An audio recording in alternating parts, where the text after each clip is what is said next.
शुक्लांबरधरं विष्णुं शशिवर्णं चतुर्भुजं ప్రసన్నవదనం ధ్యాయేత్ సర్వ విఘ్నోపశాంతయే అని స్వామివారికి నమస్కారం చేసుకుని మనము మన వ్యాస భాగవతంలో తృతీయ స్కందంలో చివరికి వస్తూ ఉన్నాము. భగవంతుడు చేస్తూ ఉన్న ఉపదేశాన్ని ఆయన పూర్తి చేస్తూ ఉన్నారు. ఇంకా చివరిగా కొద్ది శ్లోకాలు మిగిలే అవి చూసుకుంటూ వెళ్దాము. ఇప్పుడు ఏంటి అంటే, ఎవరి చిత్తమైతే విషయార్థాలపైన, ఇంద్రియార్థాలపైన, విషయాలపై నుంచి అది వెనక్కి తిరుగుతుందో, ప్రియాన్ని అప్రియాన్ని పట్టించుకోకుండా ఉంటుందో, అటువంటి వాడికి యోగారూఢ స్థితి కలిగింది అని మనం తెలుసుకోవచ్చు. అది ఆత్మజ్ఞానానికి దారి తీస్తుంది. ఆత్మతత్వం ఏమి అని తెలుస్తూ ఉంటుంది అని ఆత్మతత్వం గురించి ఇక్కడ చెప్తూ ఉన్నారు. ఇప్పుడు అది జ్ఞానం మాత్రమై ఉంటుంది. ఆ పరబ్రహ్మము, పరమాత్మ, ఈశ్వరుడు, పుమాన్ అంటే పురుషుడు అని రకరకాలుగా చెప్తూ ఉంటారు దాన్ని. ఇవన్నీ ఊరికి పేర్లే, వాచారంభడం, వికారం, నామధేయం, పేర్లుంటాయి అట్లా. కానీ పదార్థం మాత్రం ఒకటే. ఏ శబ్దానికైనా అర్థము, పరమార్థము, ఆ పదార్థము ఒకటే. అది దృశ్యము మొదలైన రకరకాల ఉపాధులను బట్టి వేరువేరుగా తెలుస్తూ ఉంటుంది. ఉన్నది ఒకటే, కానీ ఉపాధులను బట్టి రకరకాలుగా తెలుస్తూ ఉంటుంది. ఉన్నదొకటే, వేరు వేరు పేర్లతో పిలువబడుతూ ఉంటుంది. ఈ విషయము తెలుసుకోవడమే యోగులు సాధించే పరమ పురుషార్థము. ఇంకింతే విషయము. ఈ విషయం అర్థమయ్యిందంటే, ఈ అర్థాన్ని సాధించామంటే ఇంకైపోయింది విషయం. అయితే భ్రాంతి ఉంటుంది. భ్రాంతుల వల్ల, రకరకాల భ్రాంతుల వల్ల మనకు అదే ఉన్న ఒక్క నిర్గుణమైన పరబ్రహ్మము ఏకమై ఉన్నది అనేకంగా తెలుస్తూ ఉంటుంది. మరేం చేస్తాము? భ్రాంతి వల్ల ఏదో ఆ ఒక్క తత్వము ముందు స్వరాట్టుగా, తర్వాత విరాట్టుగా, ఈ మొత్తం బ్రహ్మాండంగా, అందులోని జీవరాశులుగా వస్తూ ఉంటుంది. అయితే అదంతా ఎక్కడి నుంచి వచ్చింది అని చూడు. వచ్చిన ఈ కార్యాలను చూడకు. బ్రహ్మాండము, జగత్తన్న కార్యాన్ని చూడకు. దీని వెనకాల ఉన్న కారణాన్ని చూస్తూ ఉండు అని చెప్తూ ఉన్నారు. ఆ తర్వాత 30వ శ్లోకంలో ఆయన ముఖ్యంగా ఏం చెప్పారంటే, ఎట్లా తెలుస్తుంది? కార్యంగా కనిపిస్తున్న ఈ రూపాలన్నీ, కార్యమై ఉన్న జగత్తంతా ఎక్కడి నుంచి వచ్చాయో, దీని మూల కారణం ఏంటో అని ఎట్లా తెలుస్తుంది అంటే, కొన్ని కావాలి నీకు. కొన్ని సాధించు, కూర్చో, సాధించు. శ్రద్ధ కావాలి. ముందు ఫోకస్ పెంచుకో. 2 రకాల శ్రద్ధలు. ఒక శ్రద్ధ ముందు నమ్ము. అది నువ్వే అన్న విషయం తెలుసుకో. నవల కాదు అనుకుంటూ కూర్చోకు. రెండోది, నమ్మడం అంటే ఈ వేదాలను నమ్మడము, వేదంలో చెప్పిన విషయం నమ్మడము, పురాణాల్లో, ఇతిహాసాల్లో చెప్పిన విషయం నమ్మడము, గురువుగారు చెప్పిన మాటను నమ్మడము, గురువుగారిని నమ్మడము, ఇట్లాంటివి నమ్మడాలు సరే గాని, ముఖ్యంగా నిన్ను నువ్వు నమ్ము. నీ శక్తి సామర్థ్యాలను నువ్వే అనుమానించావంటే నువ్వు ఎక్కడి నుంచి ఎక్కడికి వెళ్తావు? అక్కడే ఉంటావు. నీ మీద నీకు నమ్మకం ఉండాలి ముందు. ఆ తర్వాత ఫోకస్ ఉండాలి. ఆసక్తి కావాలి. ఆ పదార్థం గురించి తెలుసుకోవాలన్న ఆసక్తి కావాలి. అత్యంతంగా ఉండాలి అది. అభ్యాసంగా చెయ్యాలి ఆ యోగాన్ని. అభ్యాసం లేదు, నువ్వు అసలు ప్రాక్టీసే చెయ్యవంటే, అసలు అప్లై చేసుకోవు, ఆచరించవంటే ఏమైపోతావు? నిత్యం చేస్తూ ఉండాలి అభ్యాసంగా. సమాహితమైన మనస్థితి ఉండాలి. నీ మనసు సమస్థితిలో ఉండాలి. దేంతో తగులుకోకుండా ఉండాలి. విరక్తితో ఉండాలి. వైరాగ్యం ఉండాలి. జ్ఞానం ఉండాలి. మనసేంద్రియాలు స్థిమితపడి ఉండాలి. కదులుతూ కదులుతూ కదులుతూ కాకుండా శ్రద్ధాభక్తి ఉండాలి. అభ్యాసం ఉండాలి. ఇవి సాధించావంటే దీన్ని తెలుసుకోవడం చాలా ఈజీ. ఇందులో ఎన్నున్నాయో చూసుకోండి. ఎవరికి వాళ్ళు. విరక్తి ఉన్నదా? ఇల్లు పిలుకున్న వాటి గురించి. నిస్సంగము, వాటికి దూరంగా మోహం లేకుండా ఉండగలుగుతున్నారా? మనసేంద్రియాలు అసలు కనీసం శరీరము కదలకుండా ఉంటుందా? ఆసక్తి ఉందా ఇది కావాలి అని?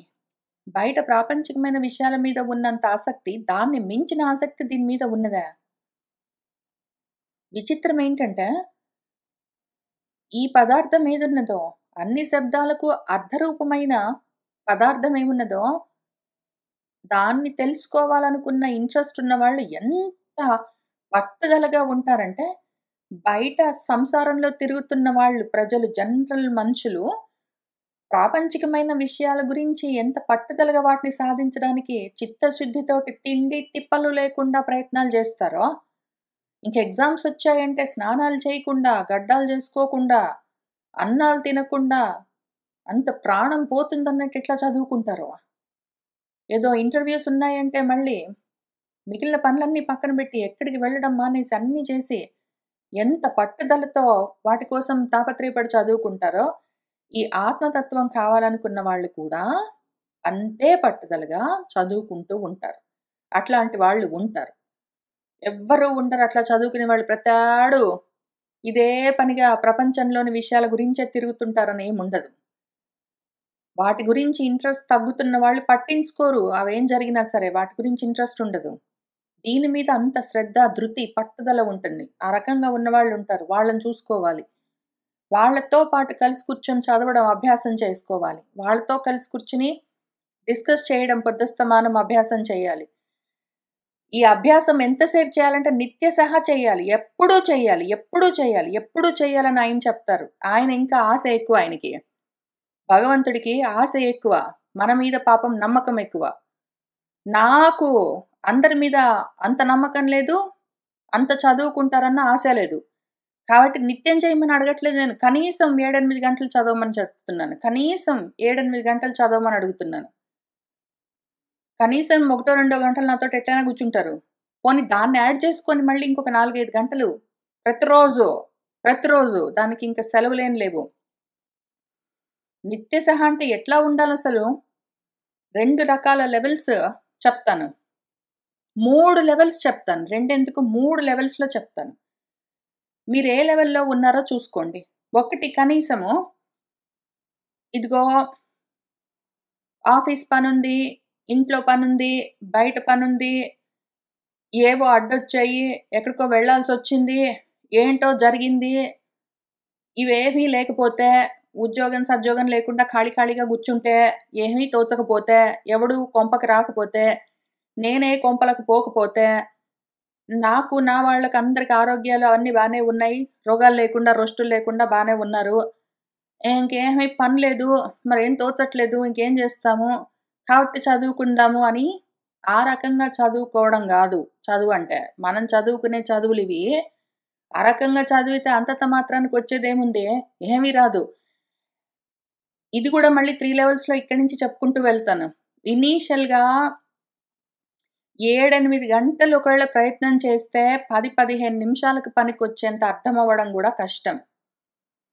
అయితే అదే పనిగా అభ్యాసం చేస్తూ ఉంటే, ప్రాక్టీస్ చేస్తూ ఉంటే అదే పనిగా విసుగు లేకుండా, విరామం లేకుండా, శ్రద్ధగా, ఆసక్తితో చదువుకుంటూ వెళ్తే, కొంత దూరం వెళ్ళిన తర్వాత ఎంత చదువుకుంటున్నామో అంత అర్థమవుతూ ఉంటుంది. ఇనీషియల్‌గా చాలా చదువుకుంటూ ఉంటే, ఎంతో ఆలోచించుకుంటూ ఉంటే, ఎంతో డిస్కస్ చేసుకుంటూ, నోట్స్ రాసుకుంటూ, మళ్ళీ ఆలోచించుకుంటూ, క్వెషన్స్ వేసుకుంటూ వెళ్తూ ఉంటే కొంత అర్థమవుతుంది. చాలా నిరాశ కనిపించే అవకాశాలెక్కువుంటాయి. కానీ అయినా గూడా ఉత్సాహంగా, నమ్మకంతో, శ్రద్ధతో లేదు చదువుకుంటే అర్థమవుతుంది. అర్థం గాక ఎక్కడ పోతుందని శ్రద్ధతోటి, నమ్మకంతోటి, పూనికతోటి, ధృతితోటి, ఉత్సాహంగా చదువుకుంటూ ఉంటే కొన్నాళ్ళయ్యాక ఎంత ప్రయత్నం చేస్తామో అంత అర్థమవుతూ ఉంటుంది. ఇంక కొంత దూరం వచ్చిన తర్వాత కొంచెం ప్రయత్నంతోటే ఎంతో అర్థమైతుంటుంది. కొంచెం ఒకసారి ఆ పద్యం చూడగానే ఎంతో తెలుస్తూ ఉంటుంది అందులో నుంచి. అటువంటి స్థితికి చేరాలి ఒక్కొక్కళ్ళు. అందుకని ఇనీషియల్లీ ఎక్కువగా పెట్టుబడి పెట్టాలి. సమయాన్ని, మన శ్రద్ధను, మన శక్తి సామర్థ్యాలనన్నింటినీ పణంగా బెట్టి ప్రయత్నం చేయాలి ఇనీషియల్లీ. కొంచెం ఉంటుందసలు. ఎంత చేసినా కొంచెం గూడా అర్థం గానట్టే అనిపిస్తుంటుంది. బాధనిపిస్తుంది ఒక్కొక్కసారి. కానీ అయినా గూడా ఉత్సాహంగా, ధృతితో ముందుకు వెళ్తూ ఉంటే, కొద్ది రోజుల తర్వాత, కొన్నాళ్ళ తర్వాత తెలుస్తుంది.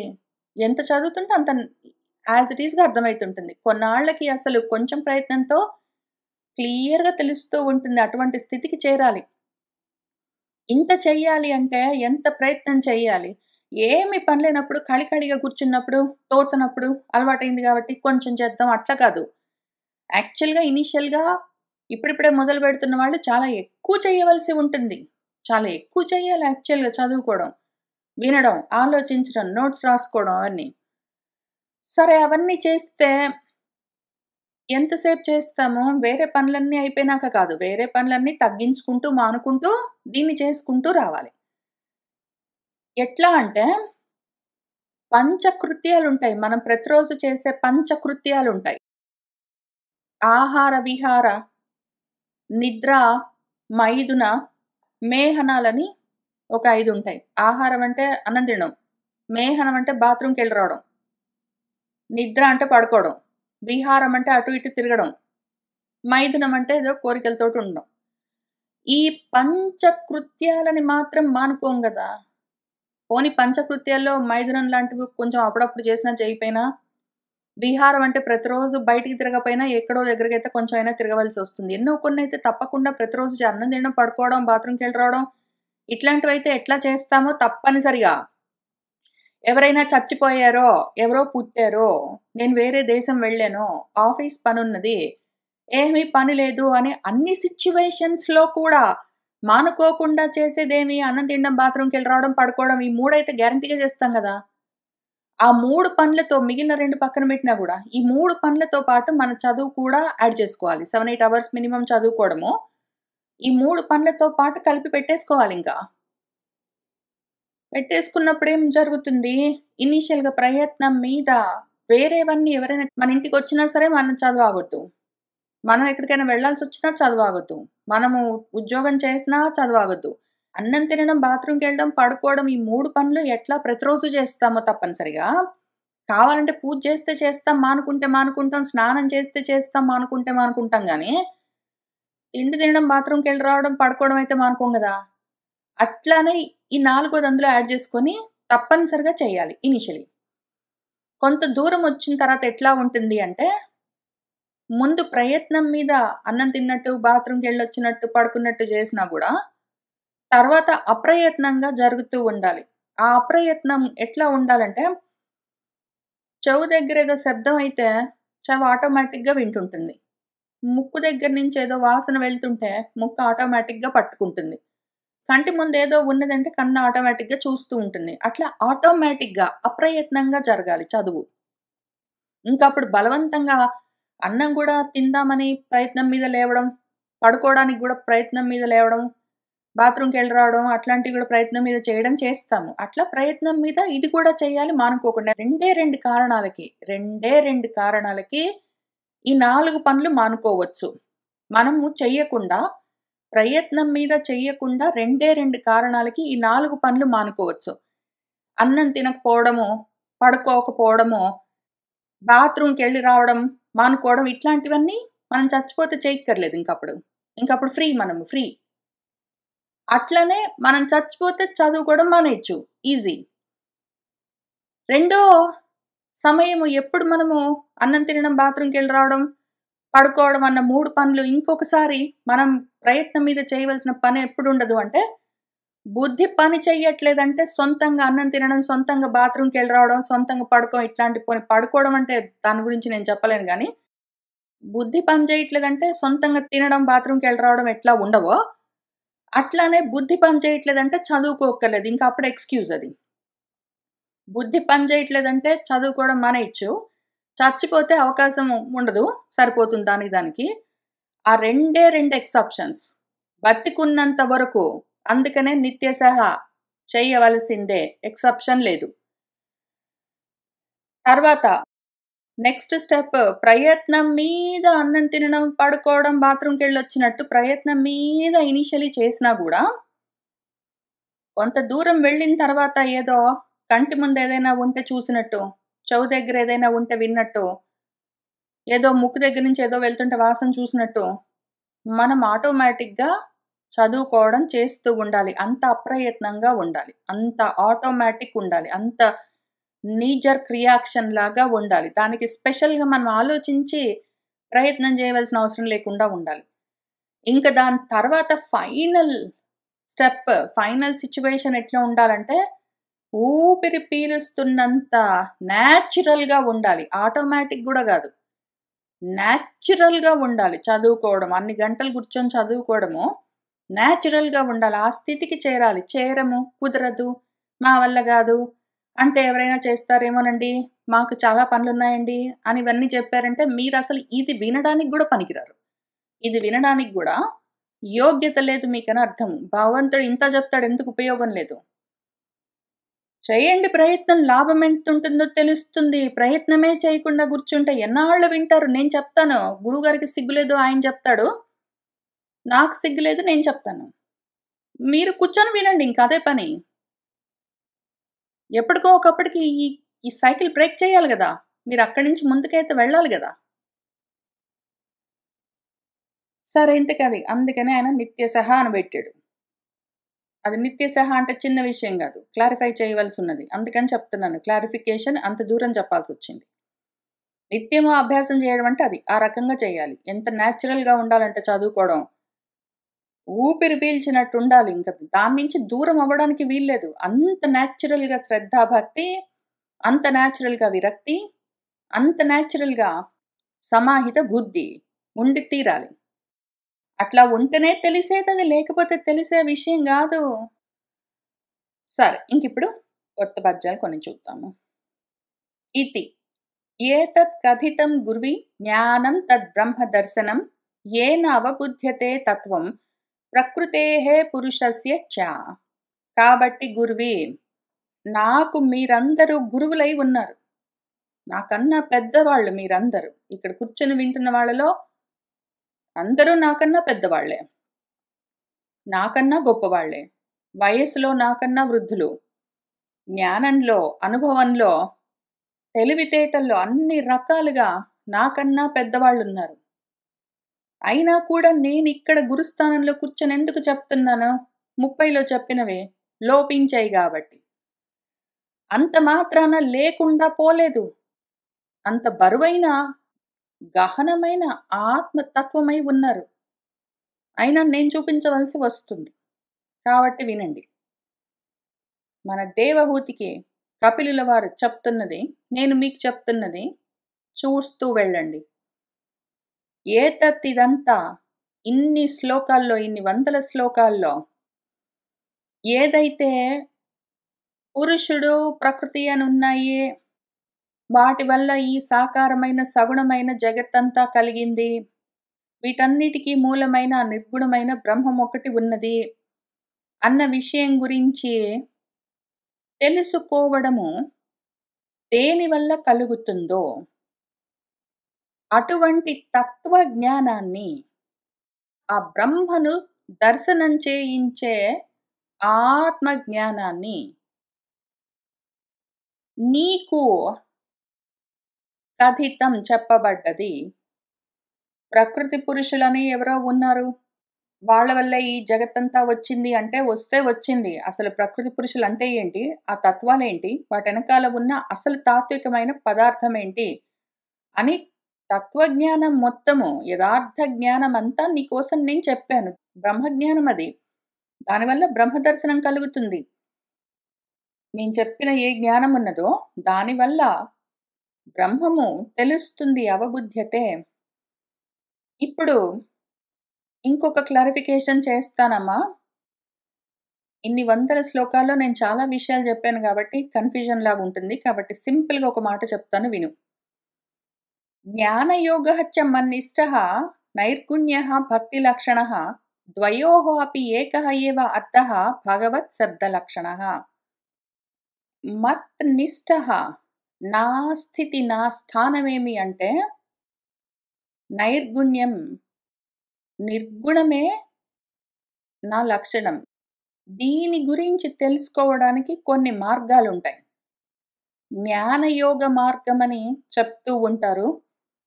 భక్తి లక్షణాలతో కూడి ఉన్న భక్తి యోగ మార్గం అని చెప్తారు. భక్తి యోగ మార్గమైనా, జ్ఞానయోగ మార్గమైనా సరే, ఏదైనా సరే ద్వయోః అపి ఏకః ఏవ, రెండు ఒకటే. అసలు నేను నిర్గుణమైన తత్వం, అది నా సత్, అది నా స్థితి, అది నా స్వరూపము.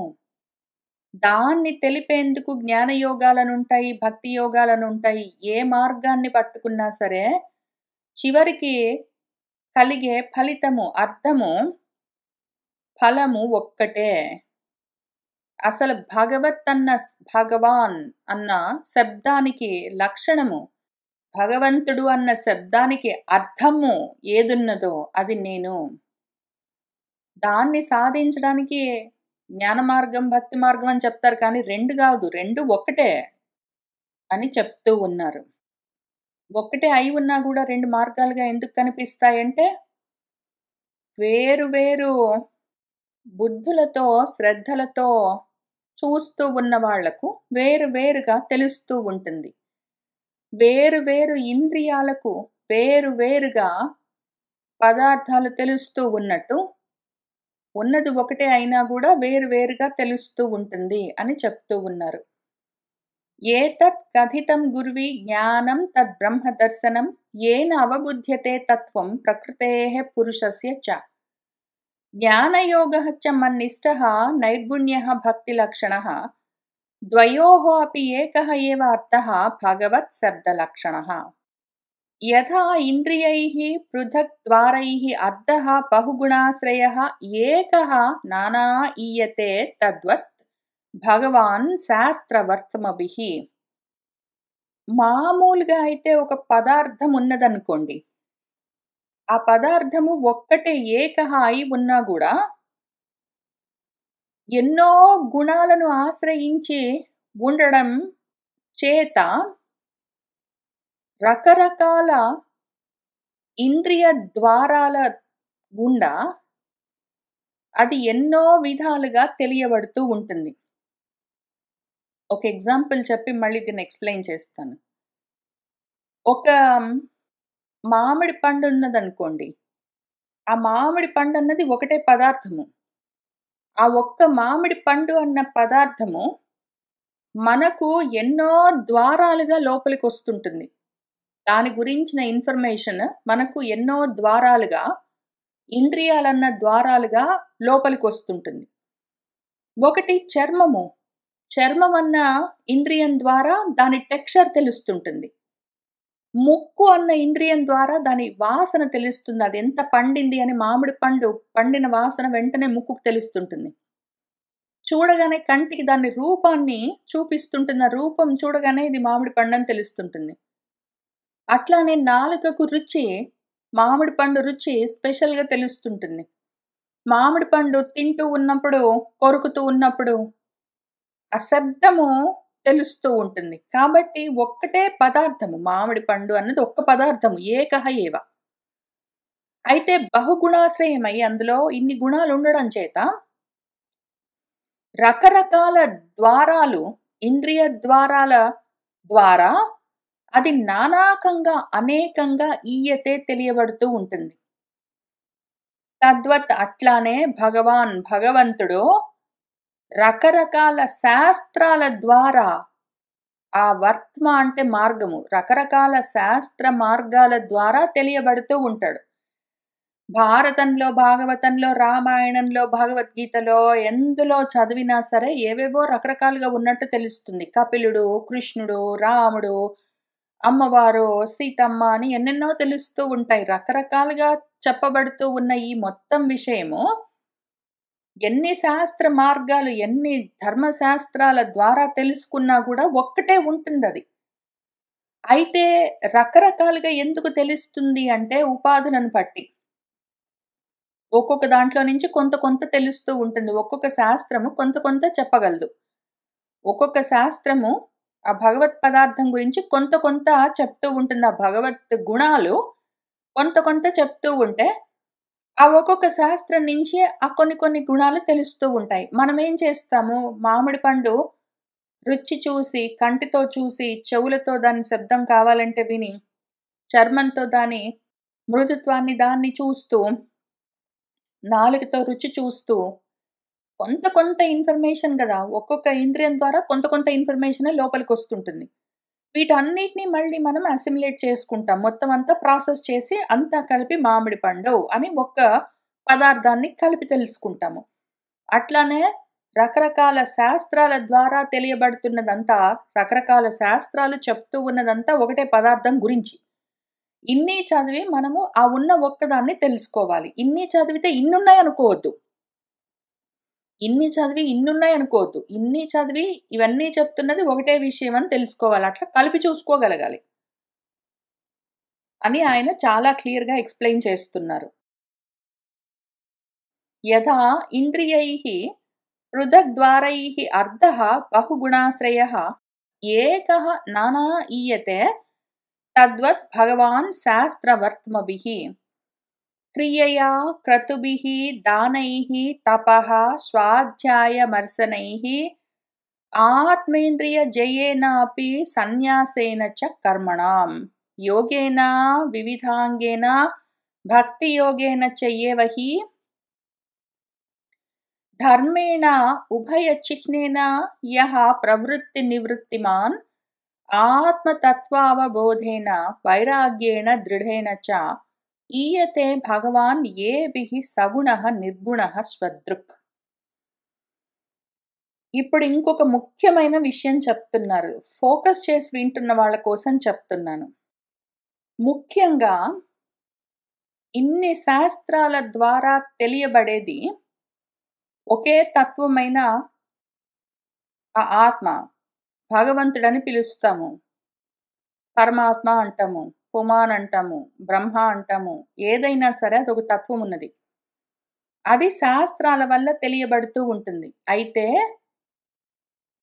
ఆ శాస్త్రాలు ఆ తత్వానికి ఉన్న గుణాలను చెప్తూ ఉంటాయి. కాబట్టి ఈ శాస్త్రాల వల్ల మనకు తెలిసేది ఎంతవరకు సగుణమైన ఆ పదార్థం మాత్రమే తెలుస్తుంది. ఇప్పుడు శాస్త్రాల్లో చెప్పిన విధంగా నిత్య నైమిత్తిక కర్మలు చేస్తూ ఉంటే ఆ క్రియల వల్ల, శాస్త్రాల్లో వేదాల్లో చెప్పబడిన క్రతువులను, ఉపాసనలను చేస్తూ ఉంటే, నిత్య నైమిత్తిక కర్మలతో, ఉపాసనలతో, కర్మోపాసనలతో, అట్లానే దానాలతో, తపస్సులతో, స్వాధ్యాయాలతో, మర్శనము విమర్శలు చేస్తూ, తరచి తరచి చూస్తూ, అర్థం చేసుకుంటూ, ఆలోచిస్తూ, విచారిస్తూ, అట్లానే ఆత్మ ఇంద్రియ జయాలతో మనస్సును, ఇంద్రియాలను జయిస్తూ, కర్మ సన్యాసం చేస్తూ, కర్మలను సన్యాసం చేయడం అంటే ఈ కర్మ నేను చేస్తున్నాను అన్న కర్తృత్వ భావనను, చెయ్యాలి అన్న సంకల్పాన్ని, చేస్తే ఇది వస్తుంది అన్న ప్రతిఫల ఆపేక్షను మూడింటిని వదిలిపెట్టడము కర్మ సన్యాసం. ఆ రకంగా చేయడం వల్ల వివిధమైన అంగాలతో ఉన్న ఈ యోగాల వల్ల, భక్తి యోగం వల్ల ప్రవృత్తి నివృత్తి అన్న చిహ్నాలు, గుర్తులతో, లక్షణాలతో ఉన్న ఉభయ చిహ్నాలు, ఈ రెండు లక్షణాలుగా ఉన్న ధర్మాలతో, ప్రవృత్తి ధర్మం, నివృత్తి ధర్మం అని ప్రవృత్తి నివృత్తి ధర్మాలతో ఆత్మతత్వ అవబోధేన, ఆత్మతత్వ జ్ఞానంతో, దృఢమైన వైరాగ్యంతో, వీటన్నింటితో, ఎన్నిటితో? దృఢమైన వైరాగ్యం, ఆత్మ జ్ఞానం 2, ప్రవృత్తి నివృత్తి ధర్మ మార్గాలు 3, భక్తి యోగం 4, వివిధ అంగాలతో కూడి ఉన్న యోగము 5, కర్మ సన్యాసం 6, ఆత్మ ఇంద్రియ నిగ్రహము 7, మర్శనము విమర్శ చేసుకోవడము, విచారించడము 8, స్వాధ్యాయం చదువుకోవడం, చదువు చెప్పడం, నోట్స్ రాసుకోవడం, అవన్నీ మొత్తం కలిపి 9, తపస్సు కావాలి కావాలి కావాలి అని తపించడం, ఆలోచించడము 10, దానాలు చేయడము 11, క్రతువులు ఉపాసనలు 12, క్రియలు కర్మలు 13. ఇంత చేస్తే, ఇన్ని చేస్తే వీటి వల్ల మనం సాధించగలిగిందేమి? శాస్త్రంలో చెప్పిన ఈ మొత్తం అన్నీ మనం ఆచరించామంటే, ఎక్కడ లోటు లేకుండా శ్రద్ధగా, నిష్టగా మనం ఆచరించామంటే, వీటి వల్ల భగవంతుణ్ణి మనం ప్రాప్తించుకోవచ్చు. అయితే ఏ భగవంతుడు? సగుణః భగవాన్. సగుణ బ్రహ్మను మనము పొందొచ్చు. కర్మలతో, ఉపాసనలతో అక్కడి నుంచి జ్ఞాన వైరాగ్యాల వరకు మొత్తం 34, 35, 36 శ్లోకాల్లో చెప్పిన ఈ మొత్తం విషయాలన్నీ మనము చేస్తే గూడా సగుణ బ్రహ్మం వరకు మనము తెలుసుకోవచ్చు. అయితే నిర్గుణ పరబ్రహ్మం ఎట్లా తెలుస్తుంది అంటే అది స్వదృక్, అది ఆత్మద్రష్టకు తెలుస్తుంది. ఆత్మను తెలుసుకునేవాడు, ఆత్మను చూస్తూ ఆత్మ దర్శనం చేస్తూ ఉన్నవాడికే ఆ నిర్గుణ పరబ్రహ్మము తెలుస్తుంది అని చెప్తున్నారు. క్రియయా క్రతుభిః దానైః తపః స్వాధ్యాయమర్శనైః ఆత్మ ఇంద్రియజయేనాపి సన్యాసేన చ కర్మణాం యోగేన వివిధ అంగేన భక్తియోగేన చ ఏవ హి ధర్మేణ ఉభయచిహ్నేన యః ప్రవృత్తి నివృత్తిమాన్ ఆత్మతత్వ అవబోధేన వైరాగ్యేణ దృఢేన చ ఈయతే భగవాన్ ఏభిః సగుణః నిర్గుణః స్వదృక్. ప్రావోచం భక్తియోగస్య స్వరూపంతే చతుర్విధం కాలస్య చ అవ్యక్తగతేః యః అంతర్ధావతి జంతుషు. నీకోసము భక్తి యోగము యొక్క స్వరూపం మొత్తము ప్రావోచం చెప్పాను. మొత్తం భక్తి యోగం అంతా నువ్వు అడిగిందేంటి? నాకు ఎక్కడో మొదట్లో నాకు ఈ మోహంలో నుంచి బయటపడే మార్గం చూపించని అడిగేవు. మోహంలో నుంచి బయటపడ్డం అంటే మోక్షాన్ని పొందడము, దాని గురించి ఆలోచించని చెప్పాను. మోక్ష లక్షణం చెప్పని అడిగేవు. భక్తి కావాలని చెప్పాను. భక్తి లక్షణం చెప్పమని అడిగేవు. అప్పుడు నీకు అక్కడి నుంచి ఇక్కడి దాకా ఏం చేశానో చూసుకున్నావా అమ్మా? భక్తి లక్షణం ఒకటి కాదు, చతుర్విధం 3 రకాల సగుణ భక్తి లక్షణాలు, ఒక విధమైన నిర్గుణ భక్తి లక్షణము, మొత్తం 4 రకాల భక్తి లక్షణాలు పూర్తిగా దాని స్వరూపమంతా నీకు చెప్పాను. దాంతో పాటే ఏదైతే ఆ భగవత్ స్వరూపము సగుణంగా జంతుషు జన్మించిన జీవుల్లో అంతర్ధావతి లోపల కదులుతూ ఉంటుందో, అవ్యక్తంగా ఉండి ప్రాణుల్లో కదులుతూ ఉన్న కాలం గురించి కూడా నేను నీకు పూర్తిగా చెప్పాను. ప్రావోచం భక్తి యోగస్య స్వరూపంతే చతుర్విధం కాలస్య చ అవ్యక్తగతేః యః అంతర్ధావతి జంతుషు. జీవస్య సంస్కృతీః బహ్వీః అవిద్యా కర్మ నిర్మితాః యాసు అంగా ప్రవిశన్ ఆత్మా నవేద గతిం ఆత్మనః. అయితే ఇంత చెప్పినా కూడా ఆ జీవి జన్మ తీసుకున్నది ఏదున్నదో అది దాని యొక్క అవిద్యా కర్మల చేత నిర్మించబడ్డ తయారైన ఎన్నో బహ్వీః సంస్కృతీః సంసారాలతో ఉంటుంది. ఇంత చెప్తే కూడా విని మళ్ళీ లేచెళ్ళి దులుపుకునే, మళ్ళీ ఇవన్నీ ఇక్కడే వదిలిపెట్టి మర్చిపోయే, మళ్ళీ సంసారంలో పడే జంతువులు ఎందుకు అట్లా పడతాయి అంటే, ఇంత భాగవతం విని, భాగవతం కన్నా ముందు నేను చెప్పే అమ్మా మహాభారతం మొత్తం పాపం వింటారు. రోజు చదువుకోవడం ఎందుకు ముఖ్యమో, ఎన్ని గంటలు చదవాలి ఏమి అని ముందు చెప్తాను, వెనక చెప్తాను, మధ్యలో ఇక్కడ రికార్డింగ్ టైంలో కూడా చెప్తాను. మొత్తం వింటారు, అనుమానం లేదు ఎక్కడ. మళ్ళీ పోయి ఆ సంసారంలో పడతారు. ఒక్క సంసారం కాదు, బహ్వీః ఇంకా ఎన్ని విషయాలు ఉంటాయో బయట. అవన్నీ ఎందుకు ఉంటాయి? అవిద్య వల్ల, అసంపూర్ణ విద్య, అసంపూర్ణమైన జ్ఞానం వల్ల, అసత్ జ్ఞానం వల్ల కర్మలేవో ఉన్నాయనుకుని ఆ కర్మల వల్ల ఏవేవో పనులన్నీ పెట్టుకుని వాటి వల్ల ఆ సంసారంలో పోయి పడతారు. ప్రతిరోజు ఇక్కడి నుంచి లేస్తారు, అక్కడ పోయి పడతారు. మళ్ళీ టైం అయిందంటే వచ్చి కూర్చుంటారు కొంతసేపు, మళ్ళీ పోయి లేచి ఇంకంతే మొత్తం ఇక్కడ వదిలిపెట్టడం, మళ్ళీ పోయి అందులో పడడం. ఎందుకట్లా? ఇక్కడి నుంచి లేచిపోగానే మళ్ళీ సంసారంలో ఎందుకు పడుతున్నారంటే అవిద్య వల్ల. కాబట్టి ఏం చేయాలి? ఇక్కడి నుంచి లేచెళ్ళి మళ్ళీ సంసారంలో పడే టైంలో ఈ విద్యను తీసుకొని వెళ్లి అందులో జారి పడితే, విద్య మీతో పాటే ఉంటుంది. సంసారం అప్పుడు జారిపోతుంది. మీరు ఈ విద్యను ఇక్కడే వదిలిపెట్టి మీరు మాత్రం లేచెళ్ళారనుకోండి, మళ్ళీ బురదలో పోయి పడతారు ఆ పంకంలో, సంసార పంకంలో. మళ్ళీ అక్కడి నుంచి లేచి ఇంక అదే బురదతోటొచ్చి ఇక్కడ కూర్చుంటారు మళ్ళీ. మళ్ళీ ఇక్కడ నేను దులపాల్సొస్తుంది. మళ్ళీ లేస్తారు. మళ్ళీ పోయి ఆ బురదలో పడతారు. ఎందుకంటే అవిద్య వల్ల. కాబట్టి ఏం చేయండి, ఈ విద్యను పట్టుకొని వెళ్ళండి. దీంతో పాటే వెళ్ళండి.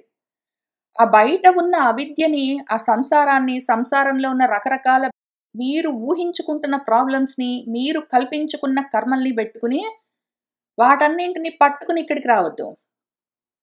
వాటన్నిటిని బయటపెట్టి ఇక్కడికొచ్చి, ఇక్కడ పట్టుకున్న విద్యని తీసుకునే బయట సంసారంలోకి వెళ్లారనుకోండి, ఇంకప్పుడు ఆ సంసారం సంసారంగా ఉండదది.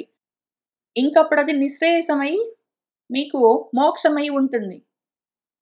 కాబట్టిప్పుడు ఎందుకు ఇక్కడి నుంచి లేవగానే పోయి నేను సంసారాల్లో పడుతున్నానంటే, యాసు ప్రవిశన్ ఎందులోకైతే ప్రవేశిస్తాడో ఇక్కడి నుంచి లేచి పనుల్లో పడగానే ఆ ఆత్మ మీరు ఆత్మ అయి ఉన్నారు. అనాత్మల్లోకెళ్ళిపోతారు. ఎళ్ళిపోగానే మళ్ళీ వెంటనే ఆత్మనః గతిం ఆత్మ మార్గాన్ని నవేద మర్చిపోతారు. అది ప్రాబ్లమ్. ఇక్కడ ఇంతా వింటారు. నేనిక్కడ చెప్పే గంట సేపో, గంటన్నర సేపు కన్నా ముందు మరొక అరగంట, తర్వాత ఒక గంటో, అరగంటో గొంతు బోగా చెప్తాను. మళ్ళీ ఏం చేస్తారు మీరిక్కడి నుంచి లేచి ఆ సంసారంలో పడగానే, అందులోకి ప్రవేశించగానే, మీరెవరన్న విషయం మొత్తం మర్చిపోతారు మళ్ళీ. ప్రతిరోజు మర్చిపోతారు. ప్రతిరోజు మర్చిపోతారు. అందులో పడగానే, ఆ పనులలో పడగానే ఈ విషయం మర్చిపోతారు. ఈ మతిమరుపే, ఈ ఆదమరుపే మత్తు అని పిలుస్తారు. మత్తత, ప్రమత్తత. ఈ ఆదమరిచి ఉండడమే ఈ ప్రమత్తత దీన్నే ప్రమాదం అని పిలుస్తారు. ఈ ప్రమాదమే మృత్యువు అని చెప్తారు. మాటి మాటికి అందులో భయపడతారు. సంసారంలో పడితే ఏముంటుంది? మృత్యువే ఉంటుంది. ఎందుకు అంటే ఆత్మ గురించి మర్చిపోతారు. ఆ మార్గం మొత్తం ఆత్మ మార్గం అంతా మర్చిపోతారు. మళ్ళీ రేపు ఇదే టైంకొచ్చి కూర్చున్నప్పుడు కొంచెం గుర్తొచ్చినట్టు అనిపిస్తుంది. వచ్చి ఇక్కడ కూర్చుంటారు. మళ్ళీ వింటారు. విన్నంత సేపు అవుననిపిస్తుంది. మళ్ళీ ఇక్కడి నుంచి లేవగానే ఆ సంసారంలో పడతారు. అందులో ప్రవేశించగానే అన్నీ మర్చిపోతారు. ఈ సైకిల్ నడుస్తూనే ఉన్నది. ప్రతిరోజు నడుస్తుంది. ప్రతిరోజు మిమ్మల్ని చూస్తూనే ఉంటాను. ప్రతిరోజు చెప్తూ ఉంటాను. ప్రతిరోజు వింటారు. మళ్ళీ ఇదే సైకిల్‌లో పడతారు. ఈ 38లో చెప్పిన సైకిల్‌ని మీరెట్లో ఒకట్లా ప్రయత్నం మీద బ్రేక్ చేసుకోవాలి. ప్రయత్నం మీద నేను పైన అంత తీవ్రమైన, కఠినమైన మాటలన్నీ ఉపయోగించి 30లో ఏం చెప్పానో, ఈ 30వ శ్లోకానికి నిత్య సహా అన్నప్పుడు ఏం చెప్పానో, అది మీ మీద ప్రేమ లేదు, నాకు ద్వేషము లేదు. అర్థం కావాలని చెప్పుకుంటూ వెళ్ళని నిత్య సహా అన్న పదం ఎంత దూరం వెళ్తుంది అని. దాన్ని నిజంగా అభ్యాసం చేశారంటే, అప్పుడు ఈ మృత్యు రూపమైన సంసార కూపంలోకి ప్రవేశించినా కూడా, ఆత్మగతిని మర్చిపోకుండా ఉన్నారంటే, ఆ అవిద్య మిమ్మల్ని తగులుకోదు గాబట్టి, మీరందులో నుంచి బయటపడొచ్చు. దాని పేరు మోక్షం. అది మీరే ప్రయత్నం మీద చెయ్యాలి. పక్కన వాళ్ళొచ్చి చేయలేరు. దేవుడు దిగొచ్చి గూడా చెయ్యడు. మీరే చేసుకోవాలి ఎవరికి వాళ్ళు. ప్రయత్నం మీద చెయ్యాలి. ఇనీషియల్‌గా ప్రయత్నం మీద చెయ్యాలి. తర్వాత అప్రయత్నంగా ఉండాలది. అందుకనే 3 లెవెల్స్‌లో చెప్పాను. అన్నం తినడం, బాత్రూమ్‌కెళ్ళి రావడం, పడుకోవడం ఎంత ప్రయత్నం మీద ప్రతిరోజు జేస్తారో అట్లా చెయ్యాలి. ఇక్కడికొచ్చి కూర్చున్నంత సేపు, ఒక గంట సేపు, గంటన్నర సేపు ఏదో విన్నట్టు అనిపించి ఇంక తర్వాత అటెళ్ళగానే సంసారంలో పడ్డం గాదు. సంసారంలో పడితే పడ్డారు. ఈ విద్యను తీసుకొని వెళ్ళండి. ఇంక అక్కడ గూడా చదువుకుంటూనే ఉండండి. నేనున్నా, పోయినా చదువుకోవాలి మీరు. నేను ఉన్నా, లేకపోయినా చదువుకోవాలి. నాతో కూర్చున్నంత సేపు చదువుకోవడం గాదు. నేనున్నా, లేకపోయినా చదువుకోవాలి. ఇవాళ, రేపు చదువుకోవడం గాదు. నేను ఉన్నా, పోయినా చదువుకోవాలి. ఆ రకంగా చేశారంటేనే, ఈ విద్యను తీసుకొని వెళ్లి మీరు ఆ సంసారంలో ప్రవేశించినా కూడా, ఆత్మగతిని పోగొట్టుకోరు గాబట్టి, అనాత్మను పట్టుకుని ప్రారబ్ధాలతో, మృత్యువులతో బాధపడవలసిన అవసరం ఉండదు. ఇంకా అసలది మీకు సంబంధం లేని విషయము. జీవస్య సంస్కృతీః బహ్వీః అవిద్యాకర్మ నిర్మితాః యాసు అంగా ప్రవిశన్ ఆత్మా న వేద గతిం ఆత్మనః న ఏతత్. ఇదెవరెవరికి చెప్పినా ఉపయోగం లేదు. చూద్దాము. కొంతమందికి ఎంత చెప్పినా ఒకటే. ఖలాయ ఉపదిశేత్ నా అవినీతాయ కర్హిచిత్ నా స్తబ్దాయ న భిన్నాయ నయేవ ధర్మధ్వజాయ చ న లోలుపాయ ఉపదిశేత్ న గుహారూఢచేతసే న అభక్తాయ చ మే జాతు న మత్ భక్త విద్విషామపి. కొంతమందికి చెప్పినా ఉపయోగం లేదు. ఎన్నిసార్లు, ఎన్ని రోజులు, ఎంత దూరము, ఎంత కఠినంగా, తీవ్రంగా, మృదువుగా, ముద్దుగా, ఎన్ని విధాలుగా, ఎంత కాలం చెప్పినా ఉపయోగం లేదు కొంతమందికి. ఎవరు ఎంత ప్రయత్నం చేసినా కూడా పట్టుకోలేరు. మాటి మాటికి పోయి ఈ సంసారంలో పడతారు. మాటి మాటికి ఆత్మను పోగొట్టుకుని ఆత్మహత్యలు చేసుకుంటారు. అవిద్యాపూరితమైన కర్మలున్నాయి అనుకుంటూ కాలు కొట్టుకుంటూ తిరుగుతారా ప్రపంచంలో పడి. ఎందుకు చేస్తారంటే వాళ్ళ బుద్ధి ఈ రకంగా ఉంటుంది. ఈ 2 శ్లోకాల్లో చెప్పిన విధంగా మీ బుద్ధి ఉన్నదంటే దాన్ని మీరు ఏమైనా శుద్ధి చేసుకోవలసే ఉంటుంది. లేకపోతే రోజు వచ్చి ఇక్కడ కూర్చొని ఏం ఉపయోగం లేదు. వేస్ట్, వ్యర్థం. ఖలాయ ఖలుడుంటాడు వాడు. దుర్మార్గం వాడిది, ప్రపంచ మార్గం వాడికి. చెప్తున్న విషయం గురించి ఇంట్రెస్ట్ తక్కువ. వినడం కోసం మాత్రం వినడం అంతవరకే, ఆచరణ మాత్రం లేదు. అటువంటి ఖలుడు. తర్వాత అవినీతాయ వాడికి వినయం లేదు, ఆచరణ లేదు. చెప్తున్న విషయాన్ని ఆచరించేది లేదు. స్తబ్దుడు వాడు, మొండివాడు. ఎంత చెప్పినా సరే కర్మలున్నాయనుకొని తిరగడమే. ఇక్కడ ఇంత తీవ్రంగా చెప్తుంటే ఒక్కసారైనా ఆలోచిద్దాము, మారదాము, కొంతైనా నాలో మార్పు తెచ్చుకుందామని ఉండదు. ఎప్పుడు ఒక్కటేలాగా అవే ప్రపంచం పనులు, అవే వ్యవహారాలు, అవే ఆలోచనలు. అసలు యాక్చువల్గా ఇంగ్లీష్లో ఒక కొటేషన్ మాటికి చెప్తుంటాను నేను మీకు. ద డెఫినేషన్ ఆఫ్ ఇన్సానిటీ ఏంటంటే, అవే పనులు చేస్తూ వేరే రిజల్ట్స్ కోరుకోవడాన్నే పిచ్చితనం అంటారని ఒక కొటేషన్ ఉన్నది. అవే పనులు చేస్తాము, అట్లానే ఉంటాము. అసలు కొంచెం కూడా లైఫ్ స్టైల్ చేంజెస్ చేయము, కొంచెం కూడా మార్పు తెచ్చుకోము, కొంచెం కూడా అభ్యాసం చేయము, కొంచెం కూడా ఆచరించము. అట్లానే లేట్గా వస్తాము, అట్లానే తొందరగా పరిగెడతాము, అట్లానే ఎట్లా ఉన్నామో అట్లానే ఉంటాము. అస్సలు తేడా లేకుండా ఉంటామంటే అట్లాంటి స్తబ్దులకు చెప్పినా ఉపయోగం లేదు. భిన్నులుంటారు. ఎంత చెప్పినా సరే అదే నువ్వురా తత్వమసి శ్వేతకేతో అంటే కూడా అహం బ్రహ్మాస్మి అని వాడికి అర్థం కాదు.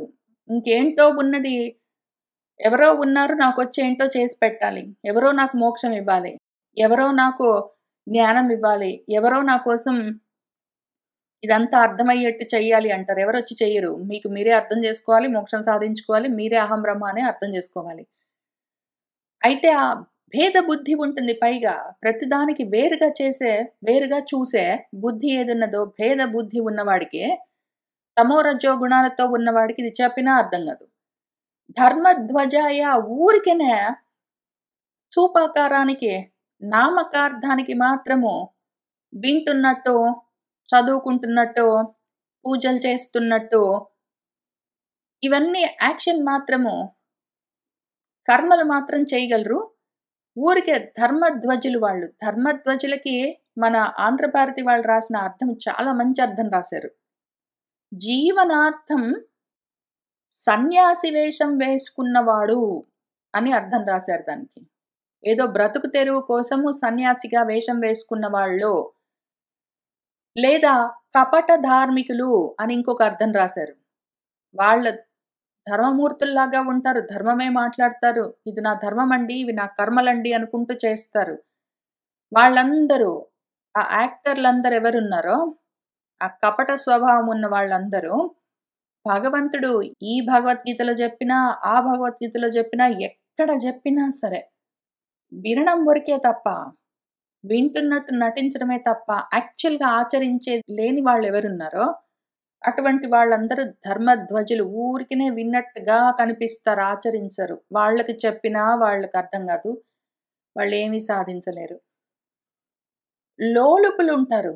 ఏవో కావాలన్న ఆశలుంటాయి. ఇంకా ఏదో కావాలన్న ఆశలుంటాయి బయట ప్రపంచంలోవి. అటువంటి వాళ్ళకి గృహారూఢ చేతస్కులుంటారు. యోగారూఢ చేతస్కులు గారు. వాళ్ళ మనస్సు చేతస్సు యోగం మీద ఆరూఢమై ఉండదు. గృహాల మీదనే ఆరూఢమై ఉంటుంది. వాళ్ళ మనసంతా వాళ్ళ ఇళ్ళ మీదే ఉంటుంది. ఇళ్ళలో మనుషులు, వాళ్ళు అన్నాలొండుకోవడాలు, ఉద్యోగాలు చేయడాలు, ఇంకిట్లాంటి వీటి మీదనే ఉంటుంది. ఆ గృహారూఢ చేతస్కులు వాళ్ళు. వాళ్ళకి చెప్పినా ఉపయోగం లేదు. ఎంత చెప్పినా పోతారు. మళ్ళీ ఇదే సంసారంలో జారిపడుతూ ఉంటారు. అభక్తులు వాళ్ళకంత ఆసక్తి లేదు ఈ ఇన్ఫర్మేషను, ఈ జ్ఞానము, ఇది కావాలి అని అంత ఆసక్తి లేదు. జనరల్‌గా ఊరికనే వింటారు. ధర్మధ్వజులు వాళ్ళు. ఊరికనే వింటారు. ఆసక్తి లేదు. కావాలన్న అత్యంతమైన కోరిక లేదు వాళ్ళకి. పైగా అట్లా ఎవరైనా ఇంట్రెస్ట్ ఉండి తెలుసుకోవాలని చదువుకుంటూ ఉన్న వాళ్ళని డిస్టర్బ్ చేస్తారు.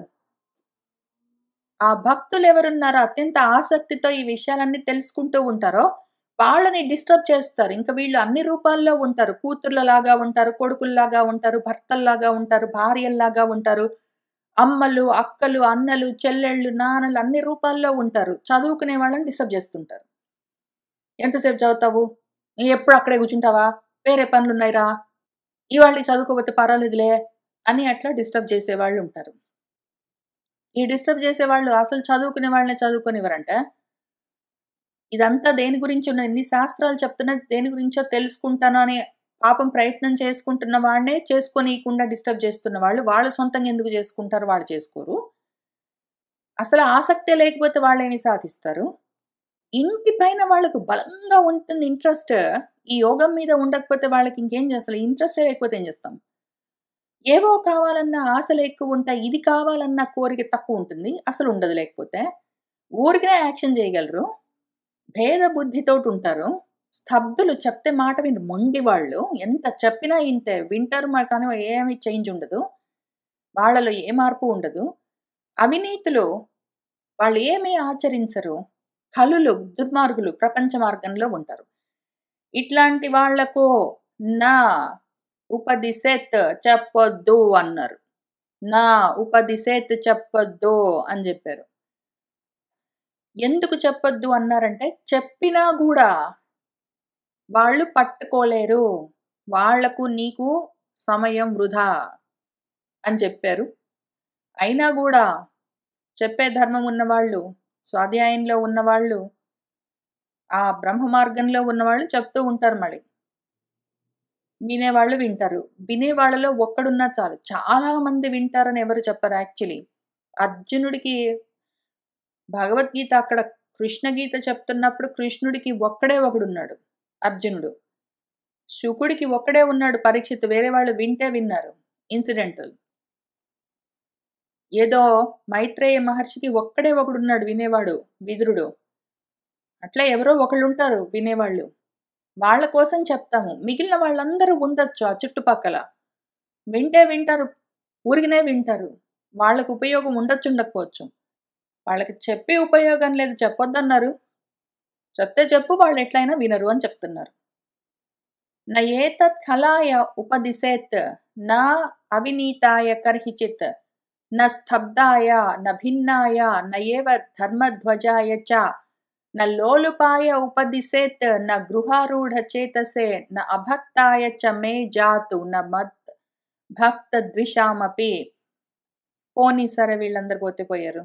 వాళ్ళకే ఇంట్రెస్ట్ లేకపోతే మనమేం చేస్తాం? ఎవరికి చెప్తే విని పట్టుకుంటారో చూద్దాము.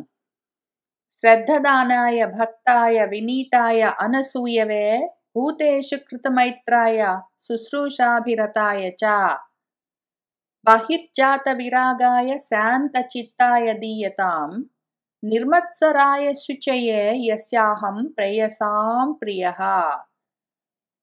ఎవరైతే శ్రద్ధాధానుడై ఉంటాడో, శ్రద్ధ కలిగి ఉంటాడో, వాడు పూనికతో, పట్టుదలతో, ధృతితో ఆచరిస్తూ ఉంటాడో, ఫోకస్ చేస్తూ ఉంటాడో వాడికి చెప్పాలి. భక్తాయ చాలా ఇంట్రెస్ట్ ఉన్నవాడికి చెప్పాలి. ఆసక్తి ఉన్నవాడికి చెప్పాలి. దీన్ని తగులుకుని ఉన్నవాడికి చెప్పాలి. వాడు పట్టుకోగలడు.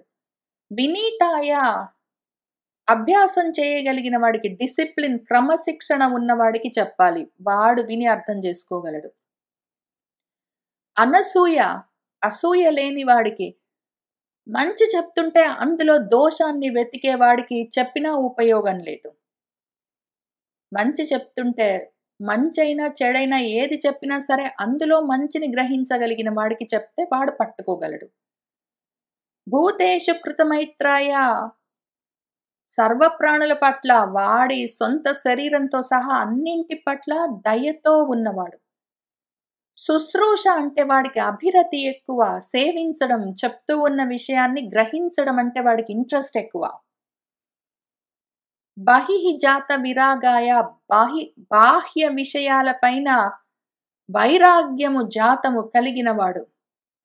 లోపలే ఉన్న ఆత్మతత్వం మీద అత్యంత భక్తి పెరిగిందంటే బహిర్గతమైన బాహ్యమైన విషయాల పట్ల వైరాగ్యం ఆటోమేటిక్గా ఉంటుంది. భక్తి ఉంటే వైరాగ్యం గ్యారంటీ. లోపల వస్తువు పైన భక్తి ఉన్నది అంటే, అంతటా ఉన్న వస్తువు పైన భక్తి ఉన్నది అంటే బయట విషయాల మీద ఇంట్రెస్ట్, ఆసక్తి తగ్గిపోతుంది. శాంత చిత్తాయ వాడి చిత్తం శాంతించి ఉండాలి. కర్మలతో పరిగెత్తుతున్నదంటే వాడికి చెప్పినా ఉపయోగం లేదు. వాడి మనసు, వాడి చిత్తము శాంతించి ఉంటే వాడికి చెప్తే వాడు పట్టుకోగలడు. అప్పుడు అది ఆ చిత్తము ఈ జ్ఞానానికి సమాయత్తమై ఉంటుంది. చెప్తే వాడు ఈజీగా పట్టుకోగలడు.